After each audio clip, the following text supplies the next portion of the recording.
ตูตัวนี้แหละใช่ไข่ย่างไปยันพระเป็นแบบเป็นเทาอยู่ทางว่านี่ประตูตัวนี้แหละเป็นไข่คนเข่าทางนี้แน่นดิ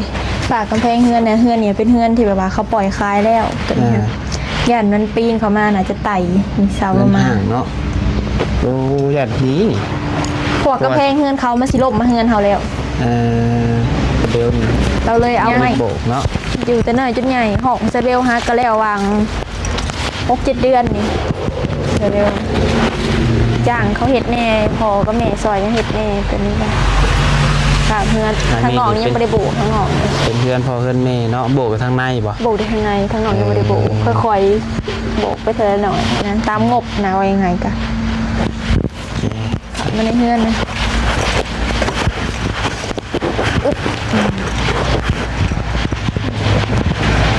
เงินหากระปูกระโลแล้ว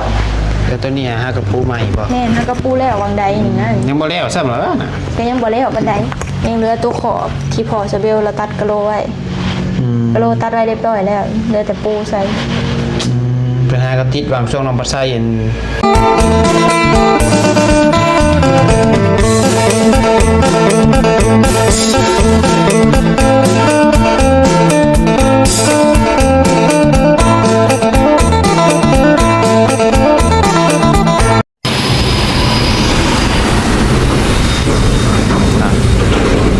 ฝนก็ได้เนาะ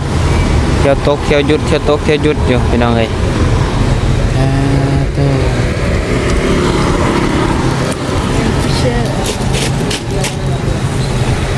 เอามาพี่น้องเอ้ยเนาะต่อกันอันนี้ทางน้องปัสไซพาทางน้องเบลเพิ่นมาซื้อดอกไผ่ก่อนพี่น้องพอดีว่าสิซื้อดอกไผ่ไปต่อใส่เฮือนเพิ่นนั่นแหละเพราะว่ามันมืดแห้งนะพี่น้องเอ้ยเนาะมันมืดน้องปัสไซไปส่งคนคืนนี่ก็ไปเบิ่งนั่นแหละบอลที่ว่าคนงัดคนยังหั่นน่ะก็มืดแห้งนะพี่น้องบอลห้องน้ำก็ห้องน้ำพอมันมีอยู่ห้องน้ำนอกเนาะมีแต่ห้องน้ำนอกพี่น้องเอ้ยอยู่นอกเพื่อนบอลตัวคนหลังอาการแห้งมืดสิข้างหลังบอลตัวคนหลังเข่านะไฟเผาเลยไฟขังกระโบมีเพราะว่าเป็นเงินเป่าอ่ะเป็นใหญ่ออกไปเดี๋ยวมาซื้อไฟเสริมไปใส่เนาะซื้อไปต่อพี่น้องให้ทำประทับคนต่อใส่คุณลุงเบิร์ดกับทักทายสบายดีแล้วพี่น้องเด้อสบายดีแล้วก็สวัสดีพ่อแม่พี่น้องเบิร์ดสุขคนเนาะไปเอาไปเลือกเบิ่งเอายังแน่ก็กระถาบอกไฟใช้ไฟเลยค่ะหมอปักเสียไปบอกเพิ่นดอกไฟขายหรอไฟยาวเอาราคาดอกไฟฮะเอาตัวปุ่มหันปานกลางแล้วก็ตัวแพงปานกลางเนาะจะเอาตัวใดก่อนปานกลางบอตัวยาวบ่แม่ดอกยาวเลยเอาตัวปุ่มเอาตัวปุ่มบ่เก็บกี่ดอกยาวดูปุ่มจิ๋วเอาดอกปุ่มเอามันจะสบายดอกปุ่มดอกยาวมันต้องใส่กลางเพื่อนจะไปเบิ่งก็ได้ฮัลโหลจะเอาเป็นเงินกี่เป็นเงินบาทบ่ใส่ทางนอกใส่แทนมีบีฮาร์ดมีดุแพงของพี่ดิบเลย400ตัวนี้130,000ตัวนี้70,000มี3ราคาบ่50,000 4ราคาตามราคาคุณภาพกับตามราคาตามเกรดเนาะแมนแต่ตัวนี้ใส่หลายก็เห็นเพิ่งก็จะมาซื้อเอาแบบนี้ซะแมนเขาจะดอกสีลองดอกเดียว3เมื่อลองดอกเดียวบอกตัว2ดอกเดียวใส่ไฟกันใส่ไฟหาแม่เป็นแล้วป่ะด้วยชา2 ดอกไปเผื่อป่ะไม่ใช่เป็นลองไฟยันเลยใส่ทางหลังนำมือไม่ใช่ก็อยากใส่ทั้งหลังเลยใช่ดูว่าเอา2 ดอกเลยปิ่นใส่ไฟเป็นใส่ไฟยาว10 เมตรป่ะเลยใช่ดอก1กระดอกปิ้งไก่คนขายปิ้งไก่เขามาซื้อหอยหนาหั่นเขาหรือว่าจะเอาด้วยมี2นะเอาตัวซาตัวถือตัวแพงบ่ตัวถือทำบ่ฮะมาดุยบ่ยังบ่มีเอาเลยบ่ตัวหอยบ่เลยเอาเลย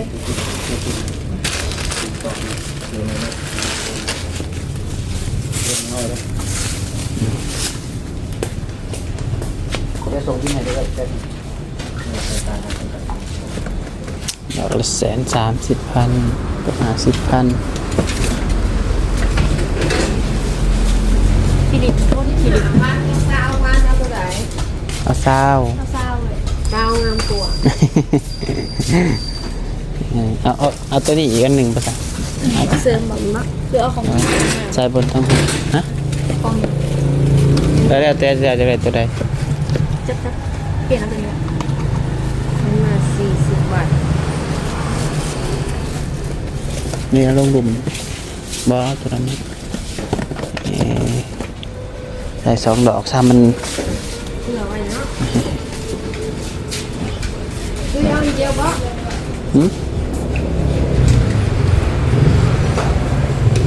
โอเคมากสายไพ่แบบนี้สายไพ่คายเม็ดเท่าใด อะไรเรียบร้อยเป็น10,000บ่ แก้ว10,000 เอา2 คูณ 1 จุดหา น้องคุณนึงหาจังแม่ 10บาท เสียเลย 10 เมตรก็10 บาท เม็ดหนึ่งเท่าไรครับ เอาดีเนาะ อัน2คูณ 1.5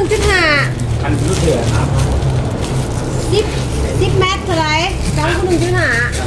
1.5ได้รา เมต คาร 10เมตร 10 เมตรบ่แม่นละ 10,000 โอเค 10 เมตร เห็นไหม 130,000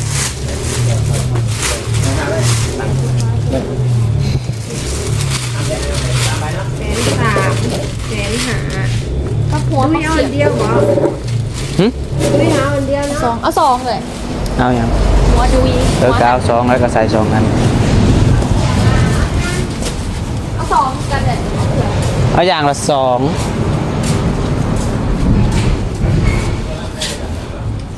ดอกยาวนี่หึ ไม่ได้เป็นบุคคล เชฟตี้ขายเท่าไหรอยู่ เริ่มต้น1,800ไป อ๋อ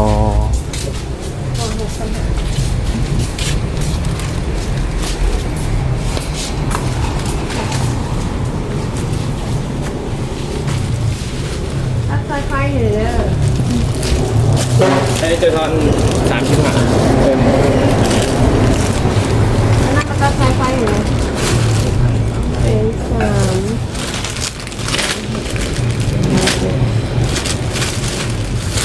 พอใจไหม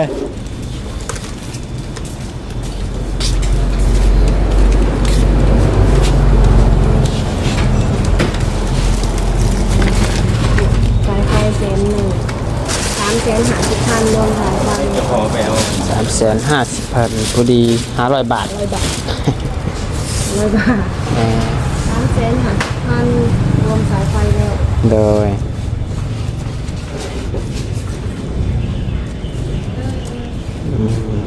ไปเอาไว้ ยังน้อยเด้อยังบ่ได้ตัดสายไฟนะ เดี๋ยวไปเจอกันที่เพื่อนเพิ่นนึงเอ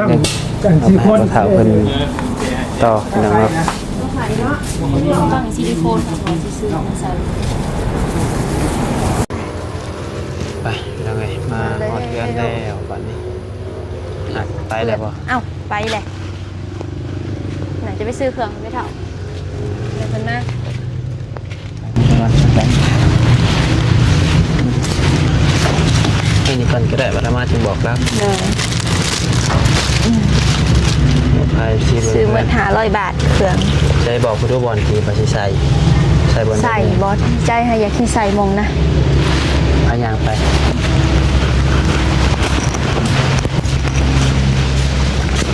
อยากให้ใส่มงนี่เป็นไปได้ค่ะใส่มงทางฝั่งนี่นะเพราะว่าเวลาแบบมาดึกมาดื่นนั่นสเบลกันเนาะมาเวทดึกเลยแต่แบบอาบน้ำก็ย่างมาทางนี้แต่มันมืดแห้งมึงเถื่อกะ เดี๋ยว ย่างแล้วก็งมไปมึงเถื่อกะกับสีใส่เบื้องเฮือนสเบลบางนั้นทางขางมองประตูไขฮะ มึงงั้นใช่ป่ะ โดยใส่ เรียกว่าทางหลัง ทางหลังเห็นบอกเราจะเปลี่ยนใส่ทางหลัง เคย ไป ใช้ทางนั้นใช่ไหมบอลได้คนขับ พวกเขาทั้งนี้เพื่อนหลัง ได้ไปเลย เลยครับ เลย ระวังพลาดด้วยเป็นอาจจะใช้ทางหลังนี่เนี่ยแหละ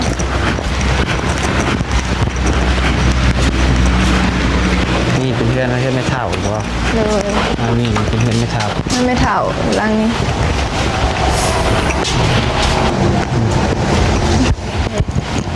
ตัวนี้แหละ ใช่ ไข่ ย่างไป ยันพระเป็นแบบเป็นเทาอยู่ ทางว่า นี่ประตูตัวนี้เนี่ยเป็นไข่เนี่ย คนเข่าทั้งนี้ แม่นเด้ปากกำแพงเฮือนเนี่ยเฮือนเนี่ยเป็นเฮือนที่แบบว่าเขาปล่อยคายแล้วตัวนี้ยันมันปีนเข้ามาน่ะจะไต่มีเสาล เงิ ง น มา ห่างเนาะโอ้ยาดนี้ พวกกำแพงเฮือนเขามาสิลบมาเฮือนเขาแล้ว เออ เราเลยเอาไม้นี่มาดันค้ำไว้ กำแพงกระสีล่มมาติ แม่น เพิ่นคำล่มมาดีก็บ่อยู่ดอกใหม่สินี่ บ่อยู่ยันโจรมันน่าจะปีนขึ้นมาแล้วไต่ลงมานี่เพราะว่าถ้าโดดลงมาในใดก็ต้องได้ยินเสียงค่ะนะเสียงก็ต้องดังโดด นักมีดอกวิธีโจรเห็นเนาะคนมันจอบสิเอา นั่นนี่แหละ ย่างไปเบิ่งทางพุ่นเลยย่างไปเลย เด้อตลาดเด้อ มันเขานี้ตินี่เป็นห้องน้าสาวบ่ แม่นห้องน้าสาวข้างหลังประตูเยี่ยมไขบ้านนี่ไว้เพิ่นมักไขไว้เด้เวลายามหอกยามฮ้อนก็เนาะมึงเถื่อบ่ย จะนอนตะกี้จะนอนซะ มองนะ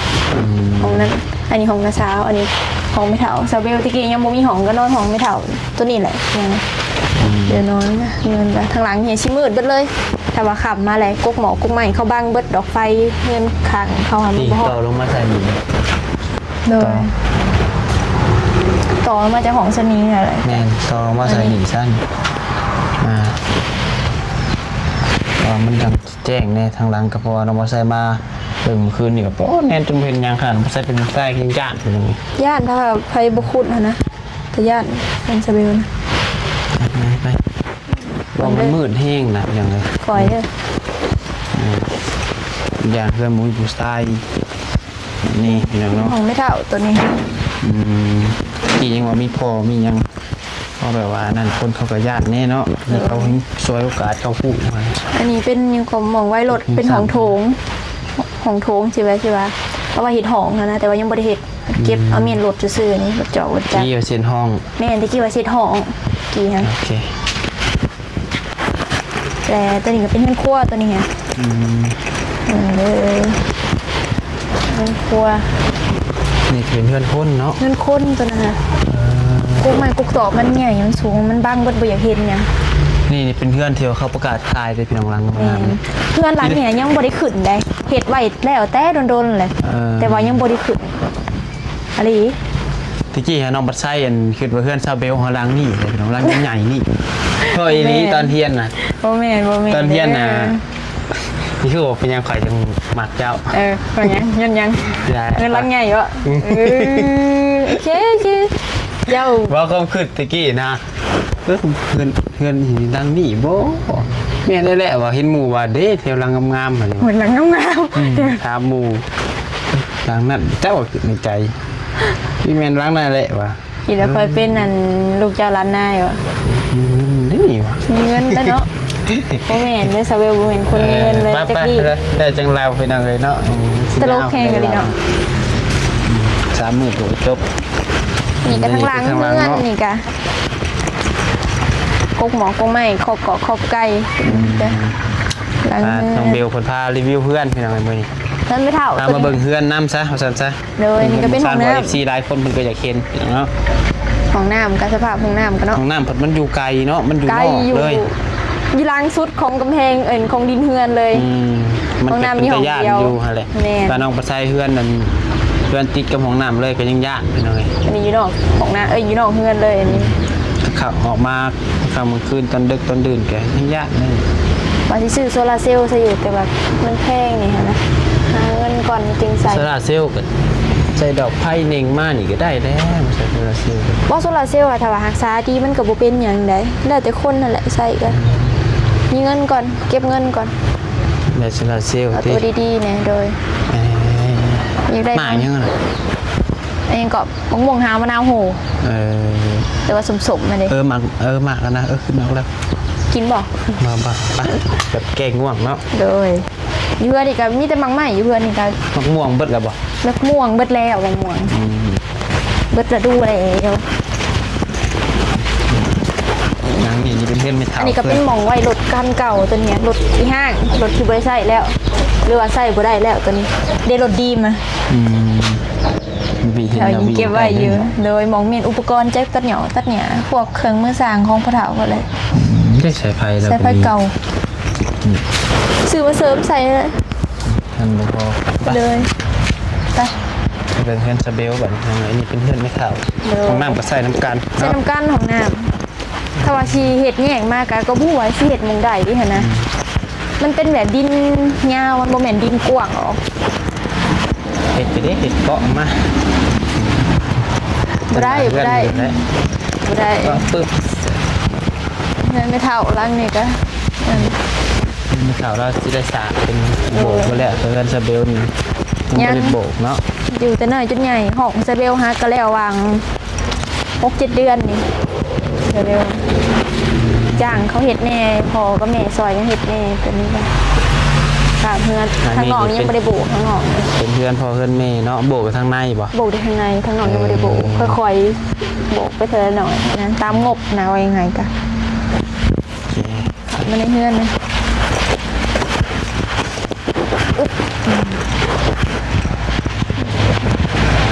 เงินหากระปูกระโลแล้ว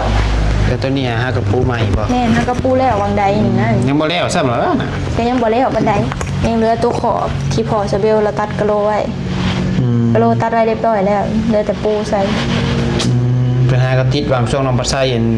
สิไปลองแจ้งกัน โดย เต้นแบกไป เล็กน้องสาวกระโลกับคนละซีได้พอตัวนี้ก็ออกมาใหม่เด้นะสื่อลายเดียวกัน ก็อ เล อก ย มาเป็นเห็ดหอมในทางเบลเนาะ เลยโบกกับโบกทางในท่ากับท่าชี้ในห้องพืชนี่แหละเล็กน้อยเพดานบ่มีเพดานเป็นอย่างนี้ ประมาณ กระเบื้องไม่ไรกระเบื้องเนาะกระเบื้องเก่ากระเบื้องหัวอะไรฝนตกมันไม่ใช่หัวแจนั่น เรียกว่ากะโลนี่เพิ่นยังติดไว้แล้วซ้ำเป็น โดย พอมาเกิดอุบัติเหตุก่อนไทยได้สิเฮ็ดแบบนี้เนาะน้องปัสไซก็ติดบ่เป็น นี่กระเทินเนาะ โดย โอ้ยังก็เก็บเศษมันแถวขอบเนาะ แถวคุ้มแถวขอบเนี่ยแหละ เจยังว่าพออยู่ดีมีแฮงเพิ่นพอเพิ่นเฮ็ดเองเนาะ โดย พันทาซีนี่พอเป็นอยู่ทางนอกก็ยังบ่ได้โบกเนาะ จักยิบเครื่อง นั่นได้โบกได้หยังกับแปลงนั่นแบบพออยู่มันก็อันนั้นได้หยังก็งามขึ้นนี่เนาะ โดยค่ะเงินซาเบลมี2 ห้องกันเลยส่วนเดือนจะเป็นห้องโถงวัดจะมี ปกติพอก็มีนอนแท้ นอนนอกเพิ่น นอนอยู่นี่เลยบ่ โดยเพิ่นบ่มักนอนในเพิ่นว่าอึดอัดเพิ่นว่านอกจากสว่ายามหนาวเพิ่นสิเข้ามานอนในห้องห้องตัวนี้ก็เป็นห้องของแม่แต่ว่าน้องสาวมานอน ตะกี้เป็นเพื่อนห้องเดียว แม่นห้องเดียว ที่เหลือเป็นห้องโถง แล้วเป็นเด็ดก็ออกมาใหม่เป็นห้องเจ้าเนาะ แม่นก็ออกมาใหม่มีห้องซาเบลนำเบิดจะมีเฮือนมันยังหลายแต่ว่าหลังคาอย่างห่วงว่าสิได้เปลี่ยนหลังคาหัวแถวเทคหมองคานี่มักหัวเวลาฝนตกแห้งๆแล้วหัวเปื้อนเบิดแถวพื้นเฮือน ซึมบ่ ซึ่งในหัวเนี่ย ได้เอามาข้างนอกรีวิวเบิ่งบริเวณเพื่อนจ้าน เป็นกันข้างนอกต่อมาเนี่ย ข้างนอกก็ประมาณนี้ แล้วชี เนาะ วิตระเบียงทำอีก ข้างนอกก็สาดไปทางหน้าซื่อ ไม่เห็นสาม โบกไปทางหน้า แต่งเนาะเป๊ะๆใส่เนาะ ค่อยๆเฮ็ดไปติ เมน ก็เว้าเรื่องเงินนั่นแหละเรื่องเนาะมันหาเงินบ่ได้เหมือนกัน เมน ใจไปก็จะเฮ็ดคันเฮ็ดเทือนจะเฮ็ดให้มันงามเลยพุ่นแหละเนาะแต่ว่ากระดาษกำลังเฮาอีแลมัน อยู่จะน้อยจนใหญ่ได้ชั้นหนีเหมือนกันเกิดเลยอันเนี้ยคอยเก็บเล็กเก็บน้อยไป ใช้ตัวสิเฮ็ดหัวอันน่ะบ่ แม่นซื้อลักเสามาไว้เห็ดหัวตัวนี้ ว่าสิเฮ็ดหัวใหม่ แม่ เฮ็ดทางนี้ฮะ แม่เห็ดทางมื้อนี้แหละ บ่ได้เฮ็ดซ้ำ แม่ เนาะ แม่ซาเบลเลยซื้อไว้เสาไว้พอหัวนี่กาเป็นแบบหัวใหม่ธรรมดาซื้อนะ อันนี้ยังว่าใครได้ยังมีหัวเฮือนน้องปัดไส้ยังบ่ได้มีหัวเลยพี่น้องเนาะยังหน่อย แต่ว่ามันก็ได้มันก็อยู่แถวในเมือง แม่น อันนี้นี่ถามว่านอกบ่มันก็นอกอยู่แหละเนาะมันไกลเฮือนคน แม่น แต่ว่ามันก็ติดเข้มทางแต่ว่ามันไกลเฮือนคนมันประชุมมีเฮือนคนหลาย แม่นทางฝ่ายนั้นก็เป็นโรงงานมันก็บ่สู้ได้มีคนมีก็แบบคนในรถพ่วงอะไรก็บ่ได้มีหยังหลายหัวนี่ก็เป็นแบบใหม่เอามาแซมใส่เสื้อนำมันคือจ้ะ หักมันยังก็เอาตัวนั้นตัวนี้มาแซมใส่ นี่ยังจะดินจีนี่มายัง ดินจีนี่มันเป็นดินจีของเขาเอาให้เขาอันใส่บ่เบิดแล้วเขาพูดแนวสิเขาก็เลยเอาให้ก็เลยคนมาเอา ต้องมาเห็นยังไง บ่ฮู้คือกันไปถามเป็นคนมาคนเนาะบางเทื่ออาจได้ใส่เว้าบ่ได้แต่ว่าดินจีนี่มันหลาย10 ปีแล้วตัวนี้ ตัวถุงเท้าตะกี้เนี่ย แม่นสมัยแบบคนมีเงินหั่นนะจึงใส่ดินจีมันได้อะนะเฮ็ดเสาเฮ็ด ตบแต่งเสาเนี่ย แม่นเนี่ยมาโอบเสานี่ แล้วมันชื่อหัวมากกับบริเหตุซ้ำเลยที่เหตุก่อนเนาะนั่นจะเป็นทางห้านค่าไม่เท่าบ่ โดนเขา ห้ามเล็กก็น้อยนะผมชมเนาะเพิ่นกับบริสุทธิ์ นั่นนี่เนาะนี่แน่นี่แหละคล้ายตามมีหมกนั่นแหละ พอมีแนวเหตุติ แม่สเบลสิขายเราสิขายเองเราบ่อยากให้ขาย พอง่ายๆกันกันเจ้าขายแล้วกูมีแนวเหตุ สิเลี้ยงแล้วเราก็บ่อยากให้เฮ็ด มันมีเงินมีคำแล้วแปลงใหม่เบิด แตงแม่นเบิด ถ้า แท้ หาว่าอยู่ดีมีแห้งนี่นะปุ๊กเห็ดเป็นห่านค่าเลยเป็นน้องเนาะเห็ดเป็นห่านใหญ่ขึ้นเลย ขายส่งมาได้ ขายเครื่องส่งคือสีนั่นอยู่เดี๋ยวคอยถึกเลขก็เสร็จให้ดอก มื้อใดแหละสิพี่ มื้อนี้แหละ มื้อนี้ ถึกเลข6 ล้านบาทเก็บใหม่ๆเลยเก็บในที่เท่าเราอยากขายกันเราขายจ้างแล้วเป็นเดือน ล้างเฮือนนี่ก็ ประมาณนี้สิ โดยบ่มีหยังหลายล้างเฮือนก็ โอเคอันนี้เป็นเพื่อนซานของน้องเบลเพิ่นได้เพิ่นเด้อแล้วรีวิวให้ FC เบิ่งคักๆ โดย เมื่อที่ว่ามาคอกับมือนั่นก็พากันนั่งนี่แหละนั่ง แม่น บ้าน น้ำโต๊ะตัวนี้เดี๋ยวออกไปน้ำโต๊ะใหญ่นี่ออกไปนอก บอกผู้ใหญ่เป็นมาถับทานมาอย่างนั้น โดย ต่อไปแล้วเกิดมาอย่างนั้น จิตตาดิ จานประมาณนี้นะ โอ้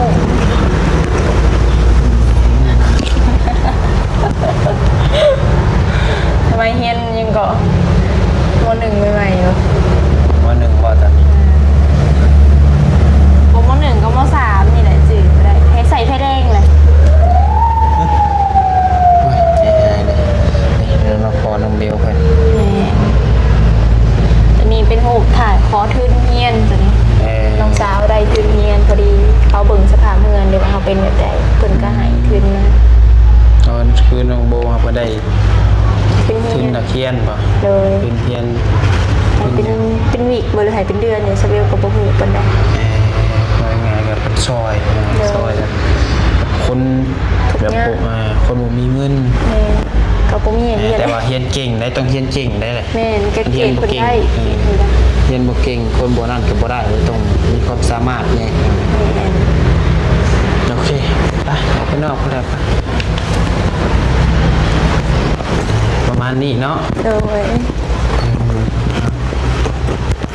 โอ้ได้ดอกไผ่มาใส่ดอกน้อยเนาะ ไม่น้อย ต้องซื้อมาดอกใหญ่ได้เนาะผู้ชิมครับตัว อันไหนก็ยัง เปลี่ยนเลยเอาตัวนี้ไปใส่ทั้งนอกเอาตัวใหญ่มาใส่ทั้งในป่ะ นี่เบิ่งก่อนเพิ่นเช็ดได้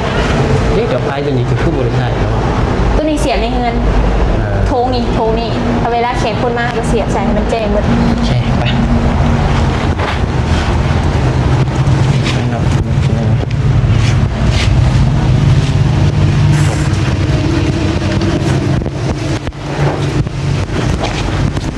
เดี๋ยวผู้เฒ่ามาแล้วก็ต้องบอกให้เรา